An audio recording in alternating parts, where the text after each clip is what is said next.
तुम्ही कधी ऐकलंय का, काही लोक चांदीचा चमचा घेऊन जन्माला येतात? याचा अर्थ काय? जन्मापासून त्यांना धन, संपत्ती, ऐश्वर्य आणि सर्व सुख मिळतात. पण हे नेमकं कशामुळे घडतं? फक्त नशीब की यामागे काही आध्यात्मिक आणि ज्योतिषशास्त्रीय रहस्य आहेत? चला तर मग आज आपण याच प्रश्नाचं उत्तर शोधणार आहोत आणि पाहणार आहोत कोणत्या व्यक्तींना जन्मापासूनच हे भाग्य लाभतं आणि यामागे काय कारण असतं. चला तर सुरुवात करूया. चांदीचा चमचा घेऊन जन्माला येणं म्हणजे नेमकं काय? तर चांदीचा चमचा घेऊन जन्माला येणं ही एक लोकप्रिय म्हण आहे. याचा अर्थ असा की ज्या व्यक्तीला जन्मापासूनच सर्व सुखसोयी, धनसंपत्ती आणि ऐश्वर्य मिळतं, त्याला कोणतीही आर्थिक चिंता नसते, अशा व्यक्तींना जन्म घेताच फार संघर्ष करावा लागत नाही. पण खरंच असं काही असतं का की काही लोक जन्मापासूनच इतके भाग्यवान असतात? होय, आपल्या शास्त्रांमध्ये आणि ज्योतिषशास्त्रात याबद्दल अनेक गोष्टी सांगितल्या आहेत. जसं पूर्वजन्माची पुण्याई किंवा कर्मफळ.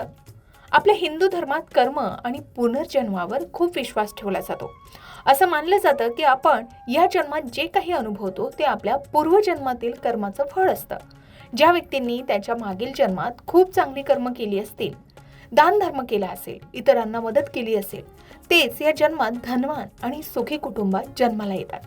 त्यांची पुण्याई इतकी मोठी असते की त्यांना जन्मापासूनच समृद्धीचा वारसा मिळतो. हीच लोक खऱ्या अर्थानं चांदीचा चमचा घेऊन जन्माला येतात असं म्हणतात. शिवाय ज्योतिषशास्त्रानुसार आपल्या कुंडलीत काही विशिष्ट ग्रहस्थिती आणि योग आल्यावर व्यक्तीला जन्मापासूनच धनवान होण्याचं भाग्य मिळतं.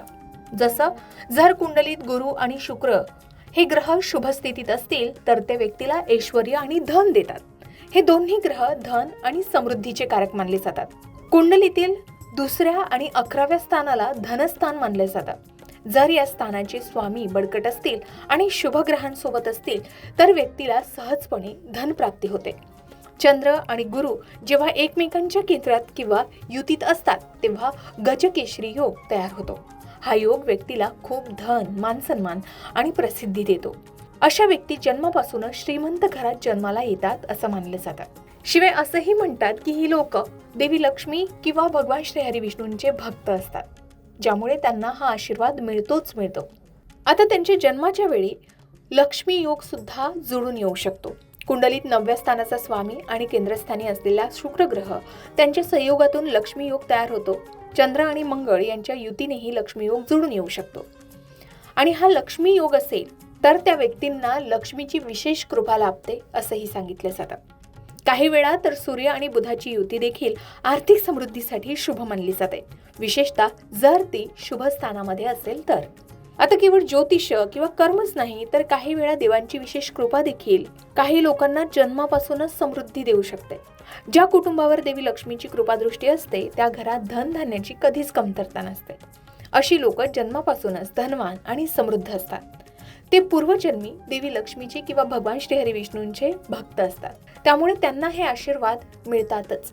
अनेकदा कुलदेवींच्या कृपेनेही घरात सुख समृद्धी नांदते. ज्यांच्यावर कुलदेवीची अखंड कृपा असते त्यांना कोणतीही अडचण कधीच येत नाही आणि त्यांच्या पिढ्यानपिढ्या समृद्ध राहतात. आता ही लोक कोण आहेत किंवा कोण असतात या व्यक्ती? थोडक्यात काय तर चांदीचा चमचा घेऊन जन्माला येणाऱ्या व्यक्तींमध्ये काही गुणधर्म दिसून येतात. जसं ही लोक कर्माला अध्यात्माची जोड देतात, लक्ष्मी देवीची शक्य तितकी सेवा करतात. ही सेवा पूजन, नामस्मरण, आराधना, उपासना, स्तोत्रांचं पठण इत्यादी असू शकते. शिवाय यांच्या कुंडलीत धनवृद्धीचे शुभयोग असतात, ज्यांच्यावर दैवी कृपा आणि गुरूंचा आशीर्वादही असतो. अनेकदा अशा कुटुंबामध्ये सकारात्मकता आणि दान धर्माची परंपरा असते, जे पिढ्यानपिढ्या समृद्धी टिकवून ठेवतात. तर मंडळी, हे खरं आहे की भौतिक समृद्धीमुळे जीवन सोपं होतं, पण खरी समृद्धी ती असते जी आत्मिक आणि आध्यात्मिक असते. फक्त पैशांनी भरलेला खिसा म्हणजे चांदीचा चमचा नव्हे, तर समाधानी मन, चांगले विचार आणि इतरांबद्दल आदर हे देखील आपल्या जीवनातील अमूल्य संपत्ती आहे. म्हणूनच ज्यांना जन्मापासून धन संपत्ती मिळाली आहे त्यांनी ती जबाबदारीने वापरणं, दान धर्म करणं आणि इतरांना मदत करणं हे महत्त्वाचं आहे. तुम्ही म्हणाल ज्यांना हे भाग्य मिळालं नाही त्यांनी काय करावं? तर मंडळी, निराश होण्याची गरज नाही. चांगली कर्म करून, प्रामाणिकपणे कष्ट करून आणि दान धर्म करून आपणही आपले नशीब बदलू शकतो. नेहमी सकारात्मक राहा, कामात कष्ट आणि प्रामाणिकपणा ठेवा, गरजूंना शक्य होईल तितकी मदत करा. ईश्वरावर श्रद्धा ठेवा आणि नियमित पूजा अर्चा करा.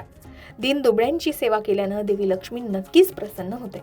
या गोष्टींचा अवलंब केला तर तुम्हीही तुमच्या आयुष्यात समृद्धी आणि आनंदाचा अनुभव नक्कीच घेऊ शकता. मग चांदीचा चमचा घेऊन जन्माला येणारी लोक तुमच्यापैकी सुद्धा आहेत का? कमेंट करून नक्की सांगा.